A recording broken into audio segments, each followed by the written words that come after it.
As Julie London sang in 1956. Here it is, the end of July. It's just about time for August. Indeed it is. What's more, it's just about time for Monday Matters, right here on Gary's Stuff.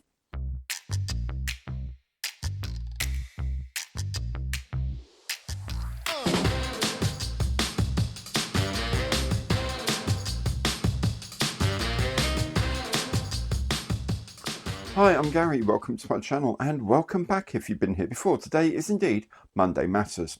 As usual, I'll be looking at the news from the big wide world of model making, then I'll fill you in on what's been happening here at HQ and indeed what's going to be happening next week. If you have a good time watching the show, and I hope you do, please do let YouTube know by giving it the old imperial thumbs up, by hitting the notification bell and by subscribing to the channel. It's free and a great way to show your support. For more concrete support options, check out the list in the information box below. Before we start, can I just add my thanks to those of Models for Heroes for everyone who is able to make a donation in the 8th birthday campaign, Your Heroes Need Glue. I'm told many parcels has arrived at M4H headquarters thanks to many very generous donations. Thank you all so much. Anyway, let's make a start then and have a look at the bigger news this week.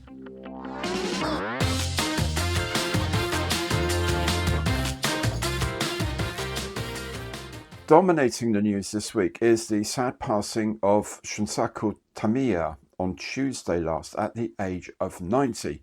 He was the driving force behind creating what is generally regarded as the best plastic model company in the world. He joined what was then Tamiya Shoji Company in 1958, straight from university, and within 2 years he was head of production planning. In 1969 he became executive director of the Tamiya Plastic Model Company, a company he continued to lead all his life. His passion for the hobby was expressed not only in a demand for accuracy and quality of production, but also for buildability. Let's be honest, how many times have you heard something compared to Tamiya quality, using it as a standard by which others should be judged? As well as the model kits with which most of us are familiar, we should remember he was pivotal in the development and popularisation of radio-controlled cars and mini 4x4 models. Tamiya-san was an icon of the industry, an industry I suspect somehow will be less vibrant by his absence. In other news, DBMK has released an image of a 3D test print of parts for their 1/48 scale Grumman F11F Tiger that is scheduled for next year. Also, they've announced that their impending 1/32 scale Sea Fury will have a range of 3D printed optional extra parts, including items such as the spinners you can see here, but also other things like the pilot seat and engine access panels. By the way, I can confirm that the Sea Fury will be moulded right here in the UK by Plastech, who at the moment are moulding new 1/24 scale Spitfires for the Airfix beer delivery release. Model Collect has announced it will be making a 1/72 scale kit of the A12 Avenger 2 in US Air Force colours next year. You've got to wonder quite how many parts it will take to make this. Trumpeter says among its September releases will be a 1/48 scale Z10K attack helicopter, a 1/48 scale J-20S Mighty Dragon fighter and a 1/700th scale kit of British aircraft carrier HMS Queen Elizabeth, complete with some F-35Bs. Belfine says its 1/72 scale kit of the Dark Star hypersonic aircraft from the Top Gun Maverick franchise will be available from October. This single-seater is imagined at 20 or so metres long, giving a model of about 29 centimetres in length when complete. Newbie French company Green Dwarf has announced its first kit will be a 1/72 scale Mirage F1 in 3D printed resin. This company is so new, the website hasn't even opened properly yet.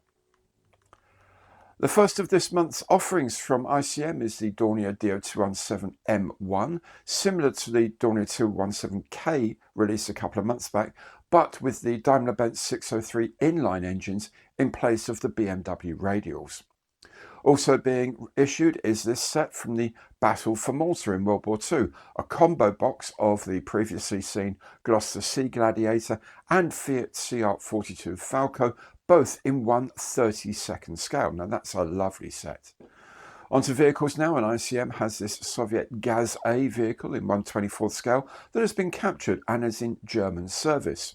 Also a 1/35 scale set combining Monty's Caravan with the figures of Montgomery and his staff. Meng has a new tooled kit of the Leopard 2A4 main battle tank in 1/72 scale, while also in 1/72 scale is this new Panzer I version C from Flyhawk.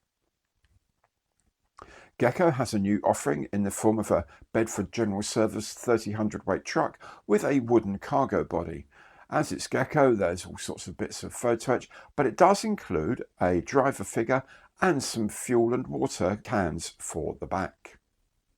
For the lover of the weird and wonderful, V&K has this 1/72 scale kit of the Foster battle tank, a World War I concept for a heavily armoured 45-ton monster with 2 6-pounders and 5 machine guns designed to punch a hole in the enemy defences for conventional tanks and infantry to exploit. I really wish they would make this in 1/35 scale.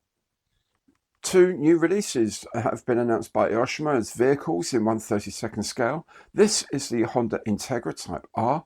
There will also be a more utilitarian Hino Dutro flatbed van. Each will come in a choice of 5 colours. TACOM has announced a 1/350 scale kit of the Soviet Grumyashi destroyer from 1942. It comes with the option of being built as a full hull or waterline kit, will be just over 32 centimetres long when complete, and of course has plenty of photo etch detail. The kit will also be made available as the Chinese Type 07 destroyer Anshan.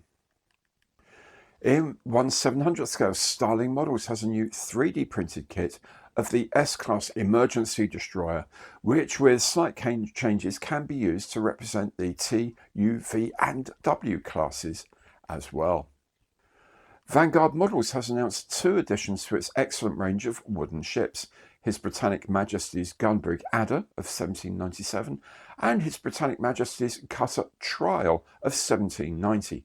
Both of these are a 1/64 scale, and I will say the cutter looks an excellent starting place if you want to try your hand at a wooden ship kit that's fully rigged. Finally, if you're a fan of the Marvel Universe, Fond Joy has launched a range of figures such as Deadpool, Iron Man in many guises, Iron Spider and lots of others, all in 1/12 scale.